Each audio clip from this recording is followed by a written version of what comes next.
गोपाळ, इथून इथरोक गंध लावला. हा, इथून इथून पाठीमागून वघाळला गंध.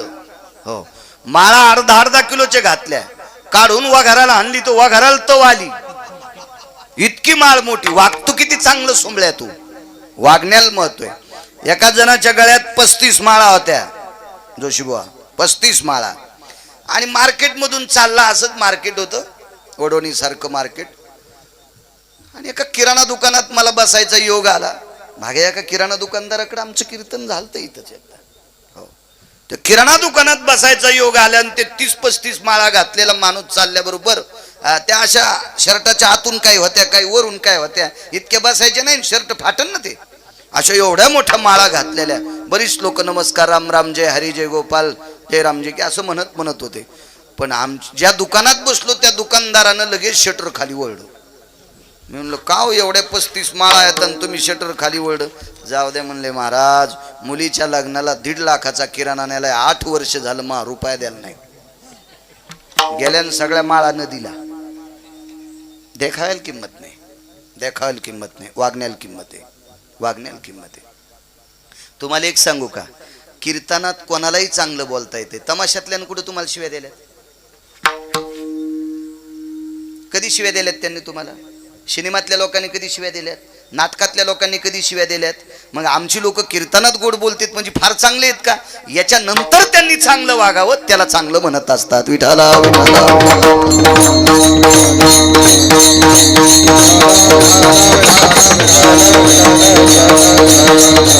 बरोबर. एखादा महाराज फार गोड बोलतो याच्याकरता तो फार श्रेष्ठ आहे असं नाही. त्याचं बाहेरचं वागणं किती गोड आहे हा महत्वाचा भाग आहे.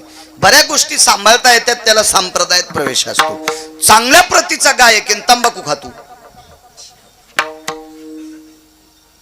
अवघड आहे ना? आहे का नाही अवघड? उत्कृष्ट कीर्तनकार आहे, हो, पण भजन बंद करून स्टेजच्या मागे बिडी वाढायला जातो. स्टेजच पेटलं त्याच्या बिडीनं. आणि त्याच्या पाया पडून जर तुम्ही त्याला पैसे देता असाल तर तुमचंच पाप 10 पिढ्याचं उतू आलंय. विठाला विठाला. एक सांगू का, चुका करणाऱ्यापेक्षा चुका करणाऱ्यांच्या चुका धाकणारी 1 नंबरची हरामखोर असतात. कायद्याची चौकट आहे की नाही साहेब? चोराला चोरच म्हणावं लागेल की नाही तुमच्याकडे? मग त्याच्या गळ्यात 15 जरी माळे असतील आणि रातच्या जरी एखाद्याचं शटर उघडा असतील, तुम्ही त्याच्या माळा थोड्याच पाहता, त्याचा गुन्हा पाहता, तो दुकानाचं शटर तोडस.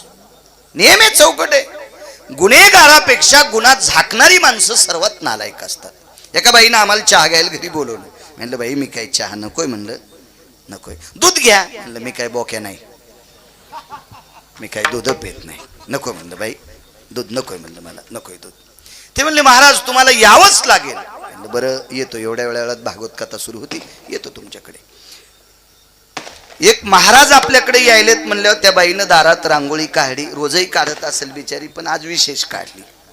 पण ती रांगोळी काढून आतमध्ये गेली आणि एका कुत्र्यानं त्या रांगोळीवर घाण केली. कुत्र्याला कळत असतं काय? पशु काय पाप पुण्य जाणीती, उत्तम मध्यम भोग भोगीती, काय पशुला कळतंय?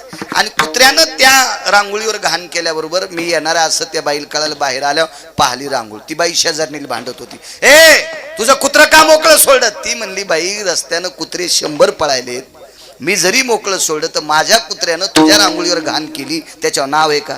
ती फार शहाणी होती. त्या दोघी इतक्या शहाण्या होत्या, दोघी नवऱ्याला रस्त्यात शिव्या देत होत्या. इतक्या नालायक होत्या त्या.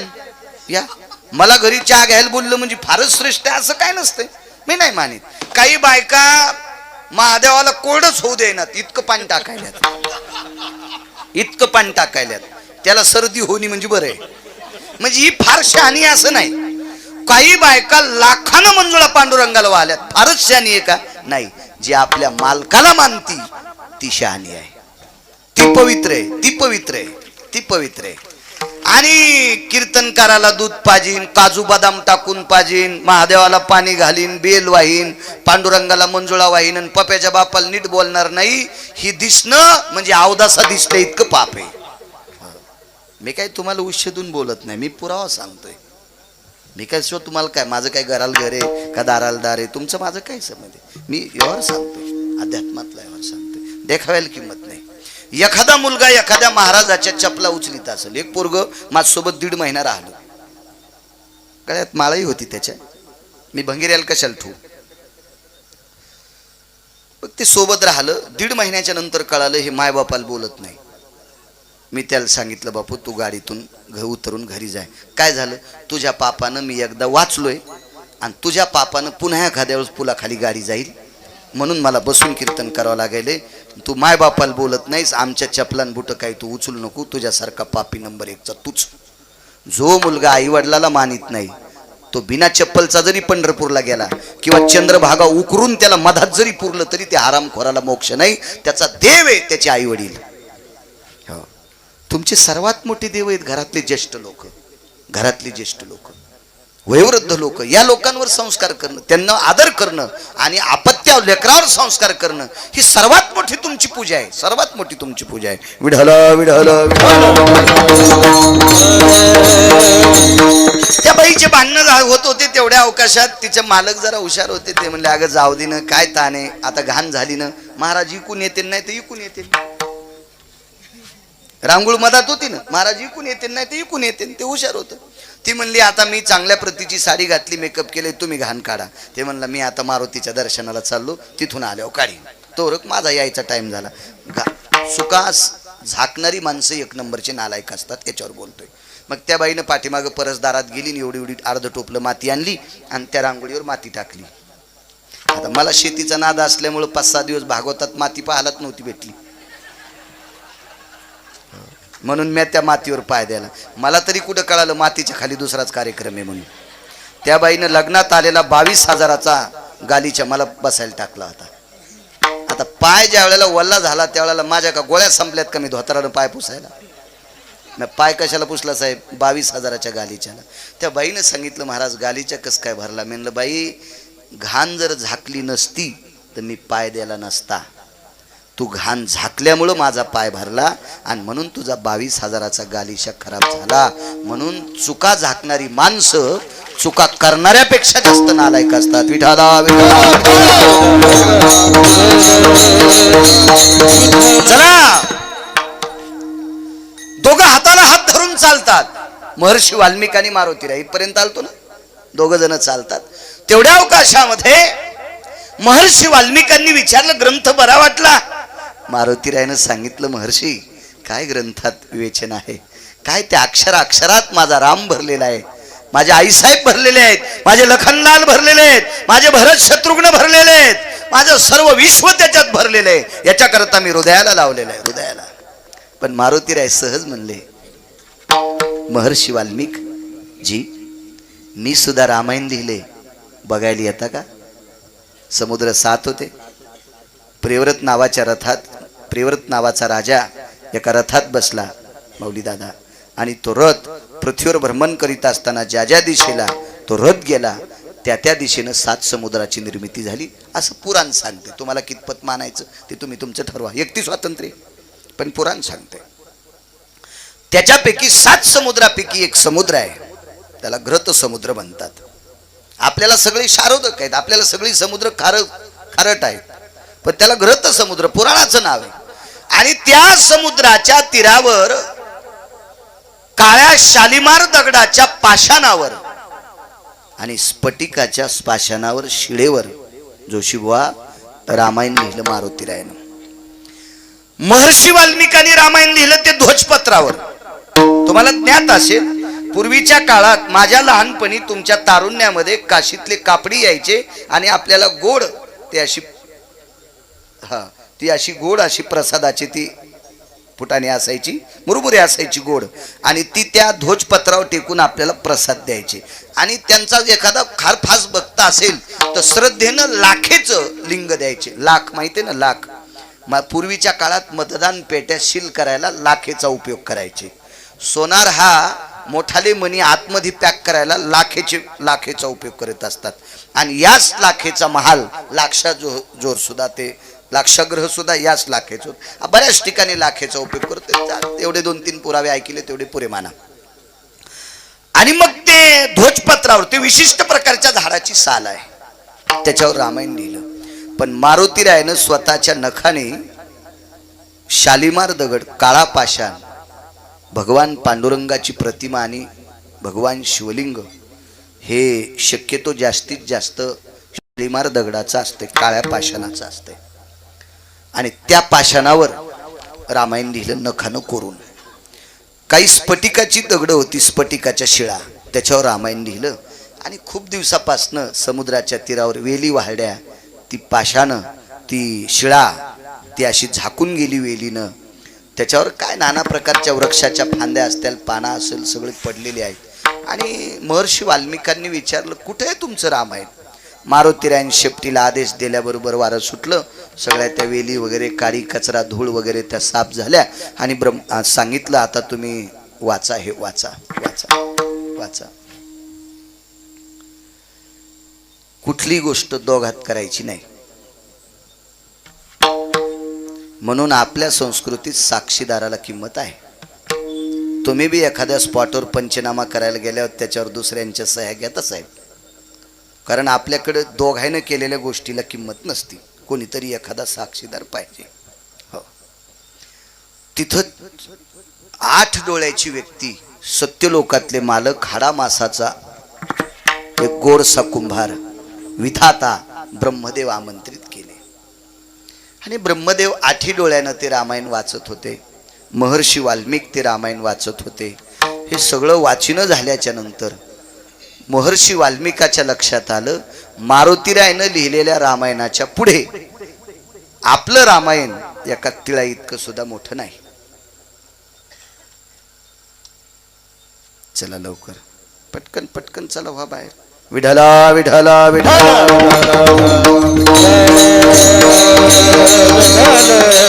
महर्षी वाल्मिकाच्या लक्षात आलं, आपण केलेलं रामायण यांच्या पुढे एका तिळा इतकं सुद्धा मोठं नाही.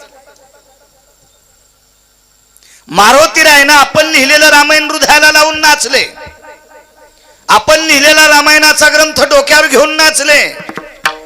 पण मारुतीरायचं रामायण ज्या वेळेला लोक वाचतील त्यावेळेला मी केलेल्या रामायणाकडे कोठे माऊली कोणी पाहणार नाही, असं महर्षी वाल्मिकांच्या लक्षात आलं. पुढे चालत असताना मारुतीरायनं सहज विचारलं, निघता? हो. काय देऊ आपल्याला, काय देऊ? याच्यातला एक बदल सांगतो. वाल्मिक ऋषी काही वेळ का असना पण संसारिक होते, आणि मारुतीरायाकडे तिळा इतका संसार नाही. निस्पृह साधू, 19 संन्याशापैकी 1 नंबरचा संन्याशी मारुतीराय. मारुतीरायाचे इंद्रिय त्यांच्या आईला आणि वडिलाला सुद्धा दिसले नाही साहेब. नैष्टिक ब्रह्मचर्याची लंगोटी बांधून आलेला अशोकराव व्यक्ती मारुतीराय, एवढा मोठा अधिकारी व्यक्ती. आणि त्या संन्याशानं सुद्धा एका संसारिक महाराजाला म्हणावं, मी तुम्हाला काय देऊ, काय देऊ तुम्हाला काय? महर्षी वाल्मिकाला तितकी संधी सापडली. आणि महर्षी वाल्मिक म्हणले, मी मागितलं ते देताल का? मी मागितलं ते देताल का? मारुतीरायनं सांगितलं, जीवनभर आतापर्यंत गेलेला शब्द खोटा कधी केला नाही, आणि तुम्हाला काय पाहिजे असं मी स्वतःहून म्हणतोय, त्या अर्थी तुम्ही मागा ना, माझ्याकडे काय असेल तर मागा, मी देऊन टाकतो. महर्षी वाल्मिकाच्या लक्षात आलं, यांनी जर आपल्यावर कृपा केली, यांनी आपल्यावर जर उपकार केले तर आपण जगप्रसिद्ध होऊ शकतो. चंद्र सूर्य तोपर्यंत आपलं नाव झळकू शकते, आणि यांनी जर नाही उपकार केले तर आपलं काहीच खरं नाही, काही खरं नाही, काही खरं नाही. देताल मारुतीराय? हो. एकच देऊन टाका, तुम्ही लिहिलेलं रामायण संपवा. तुम्ही लिहिलेलं रामायण संपवा. काय अक्षर असतील ते. मारुतीरायनं लिहिलेलं रामचरित्र काय टोकाचं असेल, पण एका साधूचा सन्मान, त्या साधूला दिलेला शब्द, त्या साधूला करण्याचं मोठेपण, मारुतीरायनं संपूर्ण शिळा उचलल्या आणि त्या घृत सागरामध्ये बुडून टाकल्या. देवर्षी नारद एके दिवशी आले, नारदाच्या चरणावर प्रणिपात केला, प्रणिपात केला. आणि एके दिवशी नारदांनी विचारलं, वाल्मिक, नारद गुरु होते, वाल्मिक जी गुरुवर आहे, जी जी जी जी काय पुरुषार्थ आहे वाल्मिक आपला? हे महर्षी आपला काय पुरुषार्थ आहे?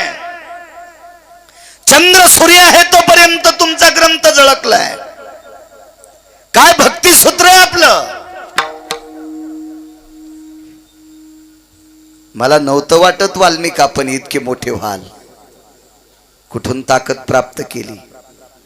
वाल्मिकांच्या डोळ्यातून अश्रू आले आणि महर्षी वाल्मिकांनी देवर्षी नारदांना सांगितलं, गुरुवर्य तुमच्या कृपेमुळे मी माळकरी झालो. मी खुन करायचो, चोऱ्या करायचो, वाटपाड्या करायचो, चुकीची कामं करायचो. तुमची माझ्यावर कृपा झाली, उपकार झाले. मी परमार्थात आलो. पण माझा परमार्थ सिद्ध करण्याचे उपकार कोणाचे असतील तर ते मारुती राहायचे. सर्वात मोठे उपकार मारुती राहायचे.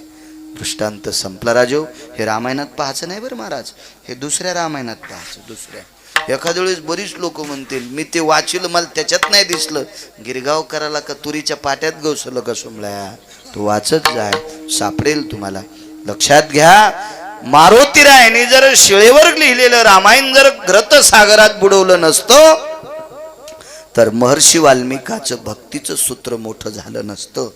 यांना मोठे करण्याचे जर उपकार कोणाचे असतील तर ते मारुतीरायाचे आहेत. म्हणून मालक पहिल्या कडव्यात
संतांनी मनात आणल्याच्या नंतर माणूस इतका मोठा होतो. हे संतांचे उपकार आहेत.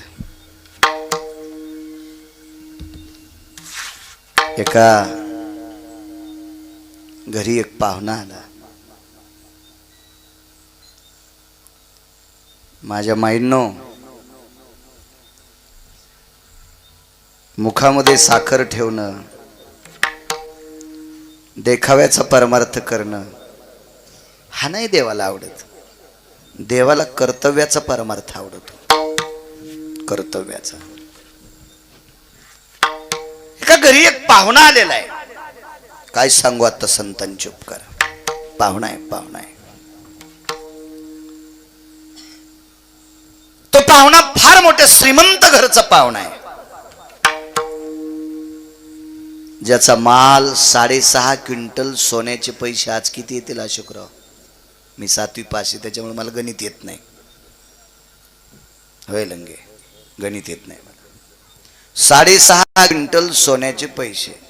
माणिक शेटना हिशोब कळन तेवढा आहे का नाही. त्यांच्याकडे सोन्याचं दुकान आहे, त्याला कळ. आपण एकदा त्यांच्याकडे प्रसादाला गेलो,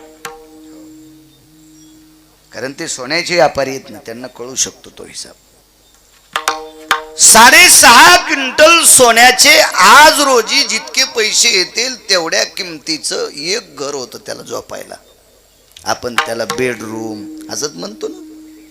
माझ्या लहानपणी शयन कक्ष, निद्राघर असं म्हणायचे. आता नवीन नवीन शब्द पडले ना. जेवायच्या घराला स्वयंपाकघर म्हणायचे, पाकगृह म्हणायचे. कोणी आलं तर उपाशी जात नव्हतं म्हणून स्वयंपाकघर, पाकगृह. आता 2च लोकांची किचकिच चलती म्हणून त्याला किचन घर म्हणतात. दोनच तोंडन खिचडीन बोंड म्हणून त्याचं नाव किचनगर पडलं. दोघायचीच किचकिच, पप्याची मायन पप्याचा बाप. पुन्हा कोणालाच चिपट भाजत नाही तिथं. ते नाव पडत असतं वागणुकीन कर्तव्यानुसार. एवढ्या मोठ्या वैभवात राहणारा पाहुणा झोपड्यातल्या बहिणीकडे आला. बहीण राहत होती झोपड्यात. नातेही श्रीमंतीनं मोठे नसावा असं म्हणत नाही, असावा, पण नाते हे अंतकरणानं मोठे असावा हा सर्वात मोठा सिद्धांत आहे. पैसे कमी अधिक असतील हो एखाद्याकडं, पसा दोन पसा एकमेकाकडे कमी अधिक दाणे असतील, त्याबद्दल काही विषय नाही. हृदयाची नाते असावी, हृदयाची नाते असावी. अशा गोष्टीनं जर नाते सांभाळले असते तर रानात काम करणाऱ्या एकही वर्ग न शिकणाऱ्या बँकेत पैसे उचलायला गेल्या खोटे माऊली अंगठा देणाऱ्या बापाला पोरग कलेक्टर जन्माला येत आहे. मग बाप मूर्ख आहे का त्याचा? त्या कलेक्टरनं म्हणूनही माझा बाप नाही हा कसं म्हणता येईल त्या कलेक्टरला? असं म्हणत असेल तर त्या कलेक्टर सारखा हरामखोर जगात कोणी नसेल. तुझ्या बापाला अंगठा देता येत नाही, पण त्याच्या आशीर्वादानं तू कलेक्टर झालास. हे नातं तर सांभाळावं लागेल, नातं सांभाळावं लागेल. असं काही नसतं. नाते ही पैशानं फार मोठ्या एखाद्या गोष्टीला मोठी असतात असं काही नाही. एवढ्या मोठ्या वैभवात राहणारा भाऊ झोपड्यात राहणाऱ्या बहिणीकडे आला. काय सांगू आता संतांचे उपकार सांगतोय. तुम्हाला वेळेच्या पुढे एक मिनिटभर त्रास देणार नाही आणि वेळेच्या आधी एक सेकंदभर सोडणार नाही. आपल्या आपल्या वेळेत मापात पाप नसावा. आणि दुसऱ्याच्या घरात कीर्तन आहे तरी ते करू द्या आलाय. कीर्तन कोणाच्या घरात आहे माहितीये का? पावसाच्या घरात आहे. करू द्या आलाय तो वरून राजा आहे. त्याची कृपा आहे का नाही? गणेश बाप्पांची कृपा आहे. कारण पाऊस पाडायचं गणपती बाप्पांच्या पप्पाच्या डोळ्यात आहे. तुम्ही पप्पा म्हणता म्हणून मी बी पप्पाच म्हणायला लागलो. गणपती बाप्पांच्या बाबाच्या डोळ्यात पाऊस आहे. भगवान शिवजीचा जो एक शिल्लक डोळा आहे ना, डोकं एक असल्यावर त्रिनयन आणि 5 डोके असले की एकादश नयन.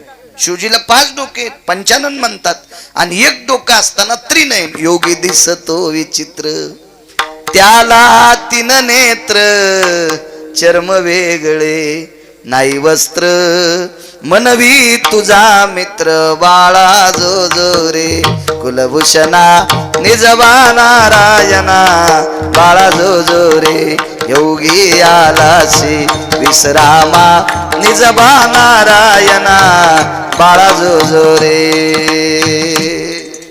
अशी पाळणे म्हणी जा. भंगिऱ्याने छापलेले पुस्तकातले पाळणे म्हणतात. झोपीत भेताड अंगावर पडन ना. काही पाळणे म्हणतात ते नालायकानं लिहिलेले गात्यातले पाळणे म्हणी जा. काही काही परवाला एका ठिकाणी शेतात कीर्तन, बाजूला महादेवाची पिंडन, तिथे एक बाई बेल वाहू लागली. बेल वाया गेले ग बाई बाय. ते हे कोणीकडे सांगलं? तिकडच घसरून मेले. वाहून नाही जातीच का पुरात? काही म्हणत असतात का असं कुठं? नालायकपणाचा कळत झाला तो अद्याप नाही. शास्त्र म्हणेल ते सांडावे, राज्य ही तृण मानावे. मगाशी विषय झालाय तरुणांचा विषय, जे पत्रकार अशोकराव सुद्धा बोलत होते. काय परंपरा कुठे चालली, काय चालली. मी त्यांना सांगितलं, या महाराष्ट्राच्या मातीमध्ये 4-2% लोकांकडं मर्यादेपेक्षा शिल्लक पैसे झाले म्हणून या हरामखोरानं मात्र करून टाकले. त्या भडव्यांनी, त्या नालायकांनी मात्र केले. मात्र आम्हाला सुद्धा एखाद्या जागेवर जोशीभाऊ एखादा माणूस म्हणतो, ते यजमान महाराज कीर्तन झकास करा, असं वाटतं तुझ्या बायकोची साडी नेसून नाचू का? हा फक्त घोंगरच राहिलेत आता. कीर्तन हा झकास विषय असतो का हरामखोरा? कीर्तन हा बोधावर आरूढ विषय असतो. हो, कीर्तन ही कोणाच्या बापाची जहागिरी नाही. कीर्तन ही परंपरा भगवान गणेश गणपती बाप्पांचे बाबा भगवान शिवशंकराचा अधिकार आहे. एका जनार्दनी वैष्णव आणि शिरोमणी महादेव. तिथून पुढे ज्ञानोबाराय, तुकोबाराय, नामदेवराय, चोखोबाराय, नाथबाबा, सावता महाराज, शेना महाराज, गोरोबा काका, रविदास, मीराबाई, जनाबाई, मुक्ताबाई, सखुबाई, कबीर महाराज, निवृत्तीदादा, सोपानदेव, या लोकांची जहागिरी, आमची नाही. आमची नाही. आम्हाला या लोकांची नावं घेतल्यावर 2 वेळेची भाकरी खायला चांगली भेटती. आम्ही जरा नीट बोललं पाहिजे. विठाला विठाला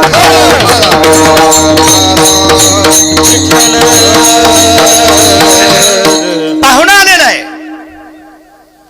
बहीण झोपड्यात राहत होती. त्या बहिणीचं नाव आहे राजाई.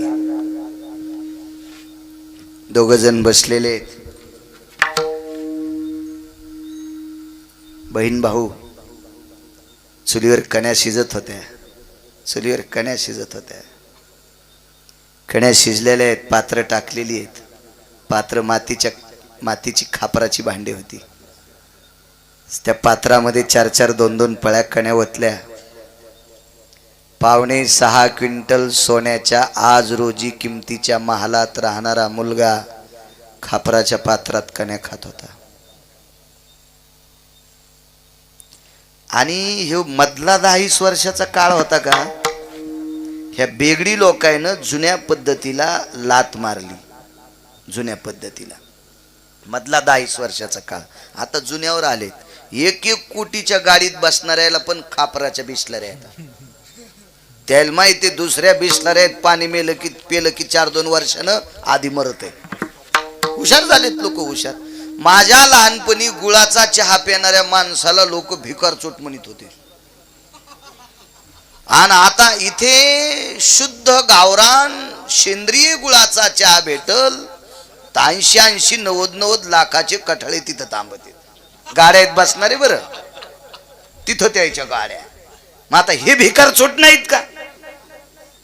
पण त्या काळात गुळाचा चहा पिणाऱ्या लोकांना लोक चष्ट हे भिकारचोट आहे. हे याच्या घरी काय पोरगी द्यायची असं म्हणायचे. जुन्यावर आलेत. या कोरोनानं असा गुद्दा हाणलाय. बेटा हो तुम्ही जुन्याला नाव ठेवत होता का. आता जुन्यावर आलेतच वाचताना नाही तो मरतान. सावध केलं ते कोरोनानं. खापराच्या पात्रात जेवली. आणि खापराच्या पात्राला अपवित्र कसं म्हणायचं. आपल्या देशातलं नाही सांगत. पृथ्वीवर जेवढे देश असतील तेवढ्या देशातला किती जरी श्रीमंत मेला त्याचा इस्तू सोन्याच्या गुंडीत नसतोच देवा आहे की नाही.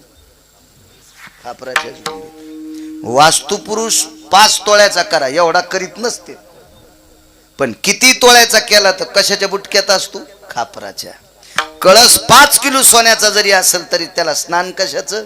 खापराच्या बोळक्यानं.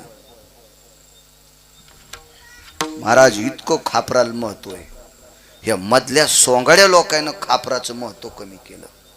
मधात यांच्यातल्या पण काही फुगीरपणा करू लागल्या. संक्रांतीच्या दिवशी तांब्याचे फुटके.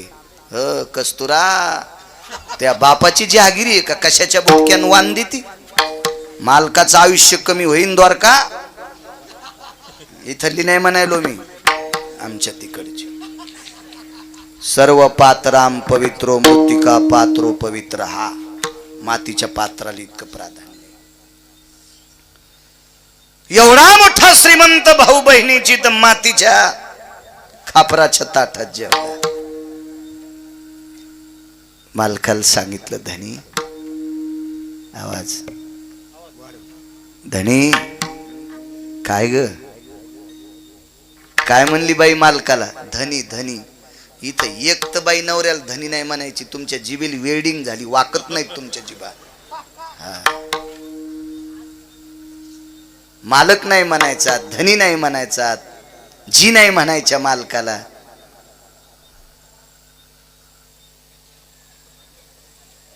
आणि महाराज घरी आल्यावर आंघोळ काढीन बाप्पा. त्याच्या दुधात काजू टाक, बदाम टाक, पिस्ता टाक, चारोळी टाक. जी बाई नवऱ्याला मानित नाही तिचं इतकं ते आटून केलेलं दूध पिणं म्हणजे रोगर पेलं इतकं पाप आहे महाराजाला. रोगर पेलं इतकं पाप आहे. हे म्हणत्यान ह्या तरुण मंडळीला ह्यो मेल्याला कशाला तुम्ही आणलं. तुम्हाला आवडलं असं कीर्तन करणारच नाही. पंढरीतल्या मालकाला आवडलं असं कीर्तन. खरं तर मी आज पंढरपुरात असतोय. आमच्या सोबतचे गेलेत एकटे फकरू महाराजच सोबत राहिलेत माझ्या. आम्हाला असंच मी मगाशी दंगेल विचारित होतो 4 झरीहून जाता येतं का पुढे हायवेला. रातोरात जातो मी वारीला. हो वारी करा वाटते महिन्याची, केली पाहिजे. त्या वारीमुळेच 2 टायमाच्या भाकरी सुखात भेटायल्यात. हाय का ती वारी करायची. धणे काय ग, माझा दादा कोण्या झोपड्यात झोपवायचा? 3 झोपडे. नामदेवरायाला राजाईला 1, देवघरात जे झोपडं होतं तिथं देवघर होतं, त्या झोपड्यामध्ये जनाबाई आणि बाकीच्या त्या झोपड्यामध्ये बाकीचं सर्व कुटुंब. नामदेवरायानं सांगितलं, राजा अगं आजच्या रात्री पुरता तुझा दादा राहणार आहे, आपल्या घरात झोपू दे त्यांना. मालक तुम्हाला 1 पांघरायला, मला 1 पांघरायला. थंडीचे दिवस आहेत, संक्रांतीचे लाडू घेऊन आलता तिळा तांदळाचे, मग त्याला पांघरायला काय द्यायचे? उपकार सांगतोय संतांचे. नामदेवरायानं सांगितलं, माझी गोदडी देऊन टाक. नाही पांघरणार. का? तुम्ही मोठे मेहुणे आहात. तुझी दे, मी मोठी बहीण आहे, माझंही पांघरणार नाही. नामदेवराय म्हणले, आपल्या दोघांची गोदडी तो पांघरणार नाही, त्यार ते बाबाची आईची तर पांघरणारच नाही. हो म्हणे, करायचं काय? अंथरायला साळीचं तणस होतं. मी मोठे एक पूजनीय जैन साधू पाहिले, एक जैन साधू पाहिले. फार त्यांचा त्याग असतो. एका पूजनीय जैन साधूला वय झाल्याच्या नंतर आंथरण सतरंजी गालीच्या वगैरे काही नव्हतं, साळीचं तणस होतं. देवा वरच्या आपण तांदूळ काढून घेतो ना, तर खालचं जे काड असतं का आपल्याकडे, त्याला तणस म्हणतात. ते थंडीच्या दिवसात ते तणस अंथरलेलं होतं. तणस ते त्यागाचं टोकाचं प्रतीक. जैन साधू म्हणजे टोकाचं प्रतीक आहे ते त्यागाचं. धगधगीत वैराग्य असतं त्यांचं. तर त्यांच्याकडे ते तणस पाहिलं आणि इकडे संप्रदायाच्या इतिहासात पुराणामध्ये नामदेवरायाकडे साळीच्या तणस असं विणून अंथरण केलेली होती. आणि ते 4 जण होती, कोणी आलं तर बसायला टाकायचं, पण पांघरायचं शिल्लक नव्हतं. ज्या घरचं दास्यत्व करणाऱ्या जनाबाई त्या घरात आल्या आणि राजाबाईला मालकीनबाई म्हणल्या. काय पद्धत होती बोलण्याची. मालकीनबाई, मालकीनबाई असं पाहिलं आणि राजाई म्हणाल्या, काय ग जना काय? मालकीनबाई, तुमच्या दादाला पांघरायला माझी गोदडी देऊन टाका आजच्या दिवस. नामदेवरायाची मान खाली होती, वरी उचलली मान आणि जनाबाईकडे बघितलं. जना विडीस की काय? काय सांगू आता, संतांचे उपकार सांगतोय. जना विडीस का ग तू? अगं थंडीचे दिवस आहेत, किती थंडी वाजेल तुला? तो तरुण आहे, त्याचं धकून घेऊ आम्ही, कस करायचं? तर तुझी गोदडी नकोय.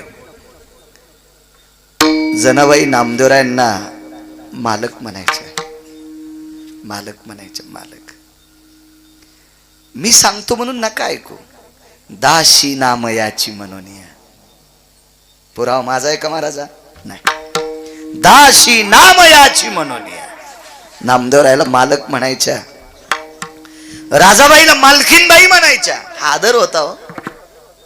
एकमेकाने एकमेकाशी वागण्याचे काय एक फार मोठं सूत्र होतं ते.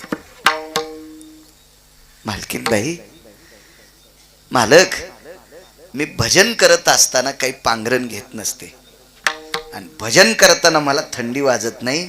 मी आज उजडेपर्यंत भजन करील, पण माझी पांघरायची गोधडी मालकीनबाईच्या भावाला देऊ द्या. ठीक आहे म्हणले. साळीच्या तणसांचं अंथरून टाकलं. राजाबाईने जनाबाईच्या झोपड्यातली देवघरातली ती वाकळ, ती गोधडी भावाला दिली. आणि राजाबाई सांगतात, हे दादा, हे दादा, ही आमच्या जनीची गोधडी आहे बरं, ही आमच्या जनीची गोधडी आहे.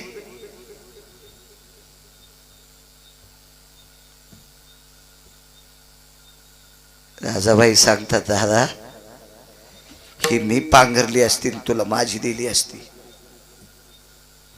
ही मी पांघरली असती तुला माझी दिली असती. नामदेवराय म्हणले, अरे ही मी पांघरली असती तुला माझी दिली असती, पण आम्हाला या गोधडीला कधी पण हात लावायला भेटतोय, तू नशिबवान आहेस, तुला जनाबाईची गोधडी पांघरायला भेटते. नामदेवरायच्या मेवण्यानं नामदेवरायला विचारलं, भाऊजी असं या गोधडीत काय वैशिष्ट्य? संत शिरोमणी नामदेवराय सांगतात, अरे ह्या गोधडीची चौघडी केल्याच्या नंतर, देव घरी आल्याच्या नंतर ह्या गोधडीची चौघडी करून जना देवघरात टाकते आणि ह्या गोधडीवर जगाचा पाप बसतोय, जगाचा पाप बसतोय, जगाचा पाप बसतोय. वस्त्रात ठराविक लोकांच्याच किंमत होती, ठराविक लोकांच्या किंमत होती. संत कबीर हे मोमीन, कबीर मोमीन, लतिफा मुसलमान, सेना नाविजान विष्णुदास. संत कबीर अशोकराव मुस्लिमाच्या कुळात जन्माला आलेले निष्ठावंत वारकरी. मी मगाशी बोलून गेलो, जोशीबुवा कबीरानं विणलेला शेला ज्याच्या घरी जाईल त्याच्या इथं भजन म्हणत होता. कबीराचे मागी विणू लागे शेला किंवा शेले विणू लागे.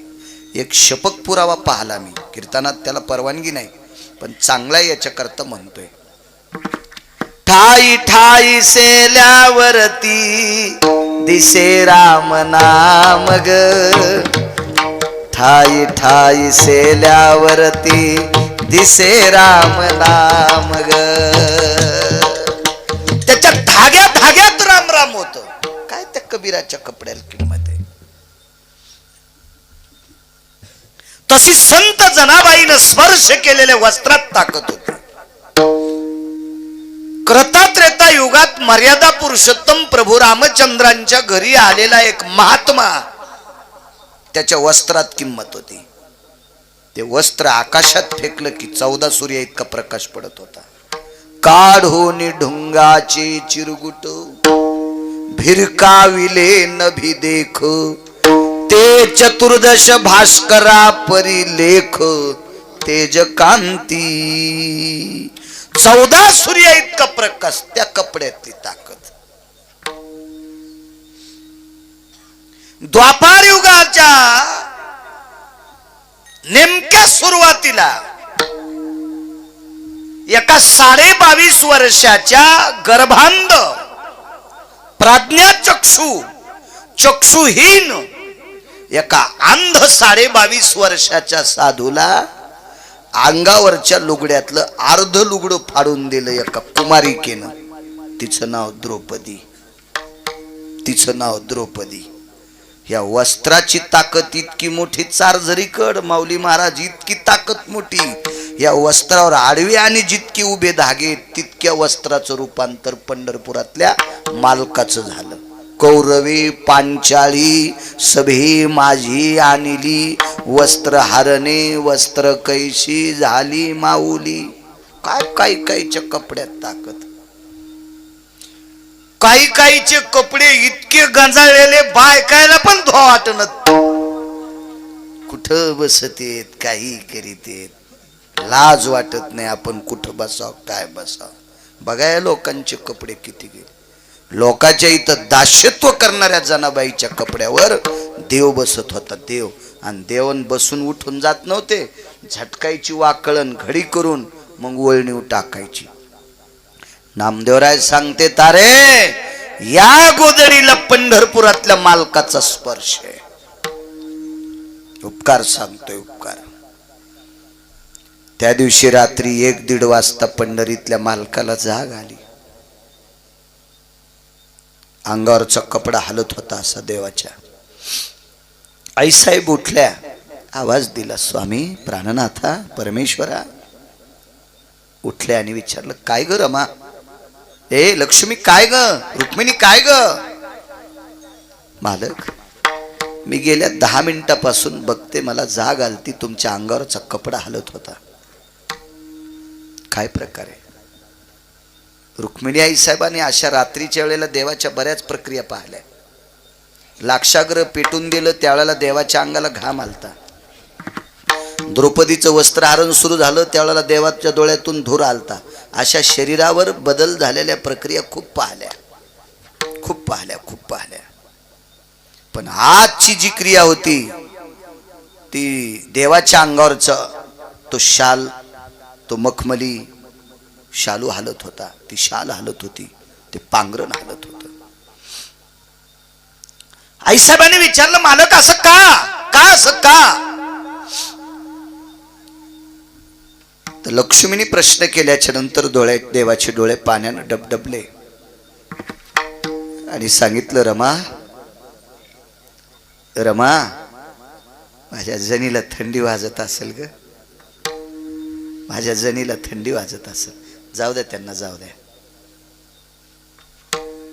कृपया असं उठायचं नाही. आणि आता कोणाला उठायचं असेल तर 2 मिनिटात लगेच उठा. विठाला विठाला विठाला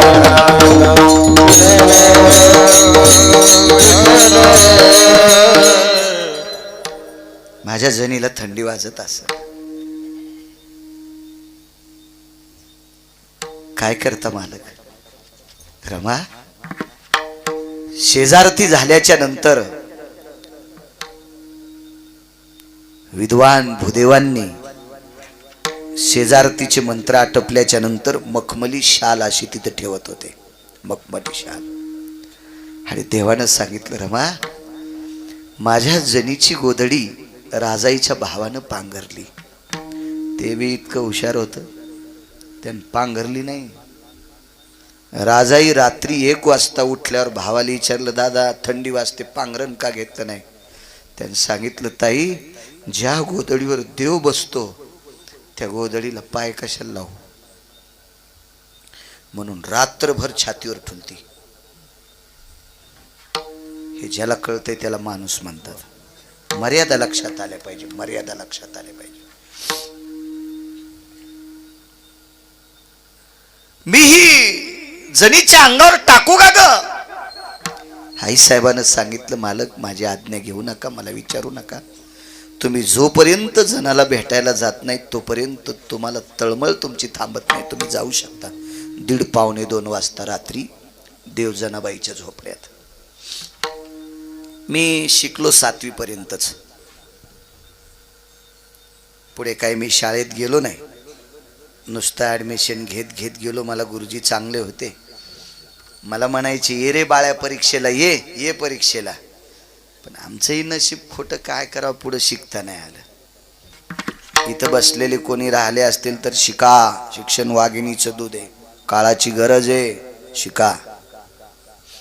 आणि आजी यायला सांगते, आजी आहेत ना म्हाताऱ्या, सून स्वयंपाक करीत असताना तुम्ही नातवाचा डबा भरून देत जाणं. काय धनुरात होतो का तुम्हाला? हा, सून स्वयंपाक करताना पोरग त्याचे बुट हुडकीत, पेन्सिल हुडकीत, दप्तर हुडकीत, आणि ही तुळशी लिडी घाली ती.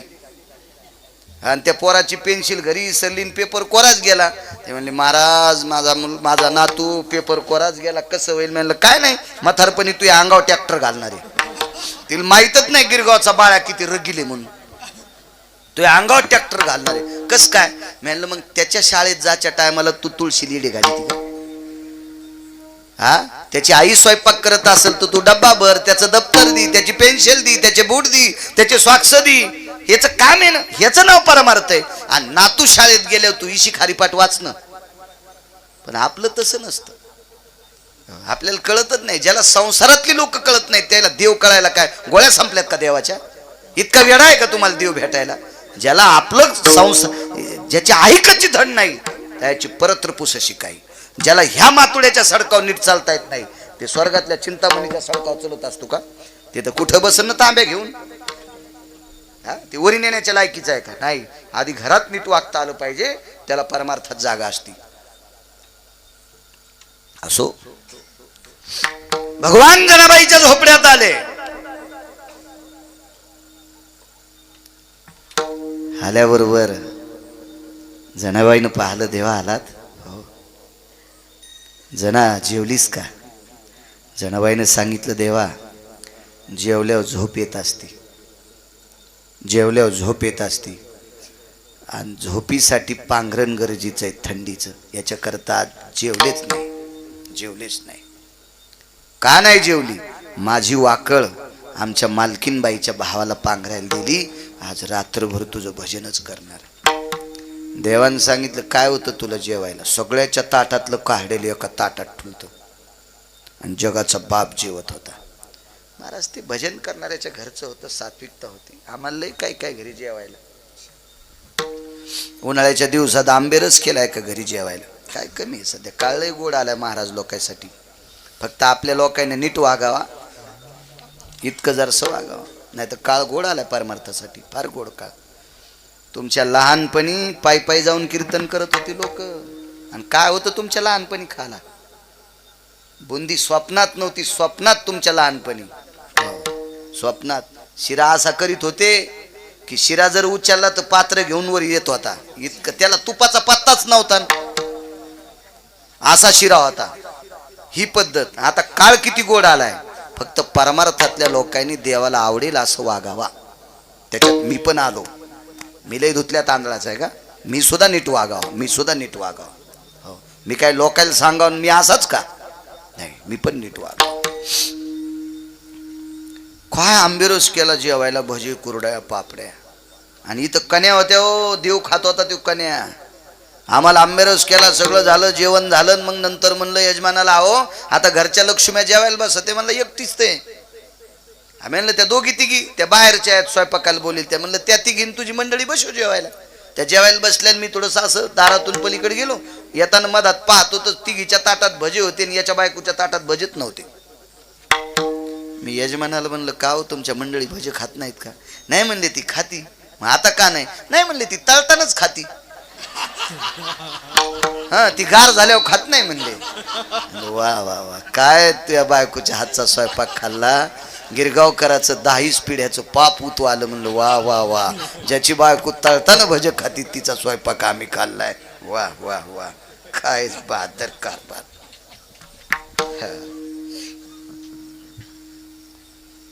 14 जण ज्या घरातली भजन करतात त्या घरचं उष्ट खाल्लं. नामयाची जनी कोणतीये भाव, जेवी पंढरी रावतीये सवे. जगाचा पाप जेवलाय. इतकं नाही, पांघरायची अवस्था जगाच्या बापान केली. गौऱ्या याचायचं काम जगाच्या बापान केलं. जनाबाईला नाहू घालायचं काम जगाच्या बापान केलं. लेक सास माहेरी आली की माईचं सगळ्यात मोठं तत्व कोणतं असतंय? माया लेकीला नाहू घालायचं. त्या काळात. आता ते काही राहिलंच नाही ना. आता कोणाच्या बाथरूम मध्ये इशिक डब्या. हो, इशिक डब्या. आंघोळीच्या आधी लावायचं, आंघोळ झाल्यावर लावायचं. काय काय नाना प्रकारचं. आता दुष्काळ असं जर कोणी म्हणत असेल तर त्याच्या थुतरीतच हाणायचं. भाकरीचा दुष्काळ आहे का आता? अद्याप नाही. माझ्या लहानपणी पंक्तीतला भात वाळून खात होते. पंक्तीतला उरलेला शिरा त्याच्या वड्या खारवड्या करून वाळून खात होते. आता बंध खिचडीचं कुकर सकाळी गेटच्या बाहेर फेकून देते. दम खाय दम खाय दम खाय, तुहा नातू भाकरी वाचून मरण. कारण आपण केलेलं पाप पुढच्या पिढीच्या डोक्यावर पडत असते. हो, जुन्या माणसांचं मत होतं खाऊन माजावं, टाकून माजू नये. हो, अन्नावर अशी अवहेलना करू नका. अहो, मोठ्याच्या लग्नामध्ये कवटासारखे आंबे एवढाले गुलाबजामुन फेकून देतात. काय काय भंगिरे. लाज वाटायला पाहिजे. 2050 अन्नाचा दुष्काळ आहे तज्ञांचं वाक्य. केवळ महाराष्ट्र संतांची भूमी आहे. या महाराष्ट्रातली आपण सात्विक सदाचारी साधी माणसं आहोत. संतांचं वास्तव्य या महाराष्ट्रामध्ये. आपल्यावर 2050 वाईटची वेळ येऊ नये अन्नाची, याच्याकरता आता सावधान व्हा. अन्नाची नासाडी. मला सुगर आहे म्हणून शिरा खात नाही. बैल आहेस का तू? तुला वाढणाऱ्याला सांगता आलं नाही का मला शुगर आहे म्हणून मी घेत नाही? काही घे, तू बैल आहे का तू? बैलाला कळत नाही. मका टाकली तरी नाही म्हणत नाही, वाळलेली वैरण टाकली तरी नाही म्हणत नाही, बुरखुंड टाकले तरी नाही म्हणत नाही. तू बैल आहे का? तुला कळान मला शुगर आहे मी खात नाही म्हणून? तशीच ठोतू. चुकीच्या गोष्टीत असं नाही करायचं. चला,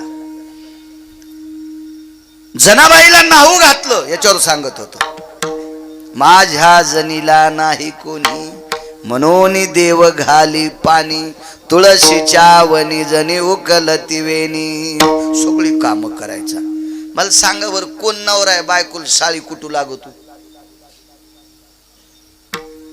कोण नवरा आहे बायकोल दळू लागतो? दळण आणायला जाईन गिरणीत, पण दळी तू का घरी? जगाचा बाप तिला दळू लागत होता. साळी कांडिता कांडिता घाम आला पंढरीनाथा, देवा हाताला फोड जनी म्हणे मुसळ सोड. हाताला फोड आले त्याच्या फोड. इतके काम नामदेवरायच्या घरी जगाच्या बापाने. हे तुम्हा मला आश्चर्य वाटलं असं नवल नाही. काशीमध्ये काही विद्वान लोक होते, त्याच्यापैकी एक कबीर होते. आचार्य, पंडित, शास्त्र, वेदांतिक, ऋषी, मुनी, योगी, जपी, तपी, सिद्ध, अनुरागी काशीतून पंढरीला आले. आणि या सगळ्या लोकांनी जनाबाईला विचारलं, बाई काय तुझा अधिकार आहे ग? एक जणानं सांगितलं, वेदाचं पारायण हजारो वेळेस केलं, शास्त्राचे पारायण हजारो वेळेस केले, पुराणाचे पारायण हजारो वेळेस केले. ते पानं पलटू पलटू बोटाचे कांडे उघडले, पण अजून देव स्वप्नात नाही. आणि जना तुझ्यासाठी देव इतकी दखल घेतो, केलं काय? जनाबाईच्या तोंडातून एकच वाक्य पडलं, नामदेवरायचे पाय धरले तेव्हापासून ही ताकद प्राप्त झाली. एक चुकलेली मुलगी तुमच्यातली बाई, चुकलेली जनाबाई, दास्यत्व केलं नामदेवरायच्या घरी. आणि नामदेवराय सारख्या साधूच्या कृपेने जनाबाईचा चंद्र सूर्य तोपर्यंत प्रकाश पडतोय. एवढी मोठी साधूची ताकद आहे. म्हणून मालक पहिल्या कडव्यात म्हणतात, काय सांगू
संपला. पण 5 मिनिटात एक पुरावा सांगतो, मी रजा घेतो. संतांनी केलेले उपकार हे टोकाचे असतात. 7व्या अवतारातील मर्यादा पुरुषोत्तम प्रभू रामचंद्र, पंढरीतले मालक म्हणजे मर्यादा पुरुषोत्तम प्रभू रामचंद्र यांचे कुलगुरू महर्षी वशिष्ठ आणि जगातला फार मोठा तपस्वी महर्षी विश्वामित्र, दोघांचा वाद होता. काय असेल कारण मला नाही सांगता येणार. मला थोडस 2-4 श्लोकाचं अध्ययन आलं, तितक्या पुरतं सांगतोय. गुरुवर्य भागवतातलं एक नाविन्यपूर्ण रत्न रामचंद्रजी डोंगरोजी महाराज सुद्धा सांगायचे. अधिकाऱ्याच्या मुखातून, अभ्यासूच्या मुखातून ऐकायचं, नाही तर सांगता तो कोणाला येते. काय विषय ते? सुदामदेव नावाचे ब्राह्मण होते बरं का. काय त्यांची परिस्थिती नाजूक होती बरं का. काय सुदाम देवाच्या घरी संध्याकाळी जेवण्यासाठी नव्हतं बरं का. काय सुदाम देवाची परिस्थिती होती बरं का. जगाचा मालक सुदाम देवाचा मित्र होते बरं का. असे परम पावन हरिभक्त सुदामदेव होते बरं का. आणि लगेच लाईन आली, पंखा सुरू झाला आणि वहीचं पान वळटलं. काय आजामेल नावाचा ब्राह्मण होता बरं का. गाडी बीड मध्ये थांबलीच नाही, डायरेक्ट नगरला गेली. सुमळ्या असं भागवत सांगितल्यावर पुढचे मरतीन रे सुमळ्या. असं असतं कुठं काय बिसो. गुरुवर्य डोंगरोजी महाराज सांगायचे, तुमच्याकडे धारूरकर शास्त्री, चक्रांकित महाराज, काय महात्म्य होते लोक. महाराष्ट्र महाराज तेजस्वी संतांची भूमी आहे. चला, विश्वामित्र हातात परशु घेतलाय आणि मर्यादा पुरुषोत्तम प्रभू रामचंद्र पंढरपुरातल्या मालकांच्या गुरुला आज मारायचे ठरलं. झोपले कीच मारायचं, परशु टाकून तुकडाच करायचा. शेवटचा पुरावा बघा, वागण्यात काही गोष्टी एकमेकावर उपकार कसा असतो संतांचा. पुढे ऐका. आणि बघा, महर्षी वशिष्ठ आणि त्यांच्या धर्मपत्नी बोलत बसल्या. सात्विक बायका विचाराचं बोलत असतात, विचाराचं. हो, आणि मायबापानं संस्कार न केलेली बाई मालकाला तेच सांगते, वायलच निघू, मला म्हातारीला जीव घालायचा कटाळाच आला, कोरक म्हाताऱ्याचे धोत्र धू, तू जरासं थांब, तू तरी आता सासू सासऱ्याला असं म्हणाली, तो पोरग 10वीला गेल्यावर तुझ्या नवऱ्याच्या अंगुठे झोपीत घेणार आहे. मायन बाप झोपलेले होते तेव्हाच पोरानं अंगठे घेतले आणि चट प्रॉपर्टी इकली. बाप तर म्हणला मी रजिस्ट्रीला आलोच नाही, नागपूरला अंगठे तपासायला गेले, तू येत निघले. आणि पोराला म्हणला मै अंगठे तुमचे झोपीतच घेतले होते. म्हणला बाबा, मग तुम्ही घरातल्या लोकांना असा त्रास द्याल तर तुमचे असे चित्र जन्माला येतील. असे चित्र हे रानातले नाही म्हणालो मी, ते लावर चित्र, हे असे चित्र. आपण जसं पेराव तसं फुकत. विश्वामित्र दोघांची चर्चा आहे. महर्षी वशिष्ठ कुलगुरू आहेत सूर्यवंशाचे. आणि आईसाहेबांनी मालकाला विचारलं, मालक एक विचारू का, उपकार सांगते मालक. या देशातला, या पृथ्वीवरचा, देश शब्द चुकीचा आहे, या पृथ्वी तलावरचा 21 स्वर्ग, 14 भुवन, 7 पाताळ आणि 7 दीप, याच्यातला सर्वात मोठा तपस्वी कोण? रात्रीचे 11 वाजले अशोकराव. म्हणजे आताचे नाही सांगायलो मी, त्यावेळचे सांगतोय. रात्रीच्या 11 वाजता माऊली दादा महर्षी वशिष्ठांच्या मुखारविंदातून पत्नीला उत्तर मिळालं, या जगातला सर्वात मोठा तपस्वी महर्षी विश्वामित्र. आता मारता येतं का? कोराडीचं पाणीच झालं, पाणीच झालं, पाणीच झालं. पण ताकद किती मोठी बघा. त्याच कोराडीचं पाणी हातावर घेतलं आणि आतमध्ये जाऊन संकल्प सोडा, कुलगुरू वशिष्ठ आजपासून तुम्ही ब्रह्मर्षी आहेत. महाराज, आपल्यावर रागराग करणारा माणूस आपल्याला ब्रह्मर्षी म्हणतोय. डोळ्यात आनंद अश्रू आले कुलगुरूंच्या, वशिष्ठांच्या, आणि डोळ्यातले अश्रू पाण्यावर घेऊन संकल्प सोडा, तुम्ही राजर्षी व्हाल. एका साधून एकावर केलेले उपकार, एका साधून केलेले एकावर उपकार. चंद्र सूर्य येतोपर्यंत ते ब्रह्मर्षी आणि हे राजर्षी. काय ताकद आहे. विढोबार घुमाई,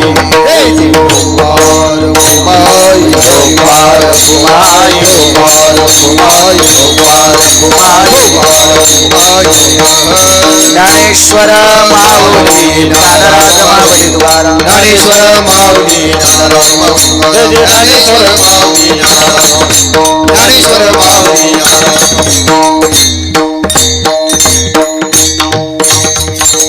आदरणीय शिवशक्ती गणेश मंडळातल्या अध्यक्ष, उपाध्यक्ष, कोषाध्यक्ष, सचिव आदी करून तुम्हा सर्व कार्यकर्त्यांना कोटी कोटी धन्यवाद. माझ्या भगवान गणेशाची कृपा तुमच्यावर हो. भगवान गणेशाचा अधिष्ठान इतकं मोठे राजो, जगातल्या 1 नंबर 3 नंबरच्या श्रीमंताला, जगातला 3 नंबरचा श्रीमंत आणि जगातला 1 नंबरचा गुंड, याला जर कोणी संपिला असेल तर बाप्पा गणेशानं संपिले. भगवान गणपती बाप्पा जर लंकेत गेले नसते तर 1 कोटी राम जन्माला आले असते तरी रावण मरत नव्हता. कारण त्यानं 9 ग्रहाच्या पायऱ्या पालथ्या, 9 ग्रह पालथी केलते. 1 ग्रह लागल्यावर कसं होतं देवा. ग्रहानुकुले अनुकुले नकुले द्वंद्वातिकारं यति जायनायाम निष्पापचारो यतीति क्रियाम यतोति जायाम शिरसास्तियानाम नैवं गिरगाव करलिखितम किंवा नैवं गांजा कसम लिखितम. निष्पाप माणूस आहे, चार जरी कर आणि ग्रहाचा कोप आहे आणि भांडण मिटवायला गेला माऊली दादा फटकाच बसला डोक्यावर. ग्रहाचा कोप आहे, तू पापी नाहीस पण ग्रहाचा कोप आहे. एका ग्रहाने 3.5 ते 7.5 तास भगवान गणेशांच्या बाबांना भगवान शिवजीला पाण्यात उभं केलं. इतका ग्रहाचा कोप खतरा. आणि त्या ग्रहाला पालथ घातलं होतं रावणानं. पालथ ह्या बाबानं सोंडीनं ग्रह सोयीशे केले की रावणाचं उलट माप सुरू झालं. मग जगातल्या 1 नंबरच्या गुंडाला आणि 3 नंबरच्या श्रीमंताला जर गणपती बाप्पा संपू शकते तर याच्याजवळ पते खेळणाऱ्याला किती टायमात फुकते. हा, याच्याजवळ बाया नाचिणाऱ्याला किती टायमात फुकतील याचा विचार करा. जागिरी का आपल्या बापाची. तू या वाढदिवसाला काय करायचं ते कर सुमळ्या. या संप्रदायातल्या देवी देवतांच्या पुढे हे नाटक करू नको. देव तू इतकं नाटक करील की तू नाटक बघण्यासाठी विश्वात कोणी फाजर नसणार आहे. नाही करायचं नाटक. हे फार जुन्या लोकांनी इतक्या कष्टानं सांभाळलंय.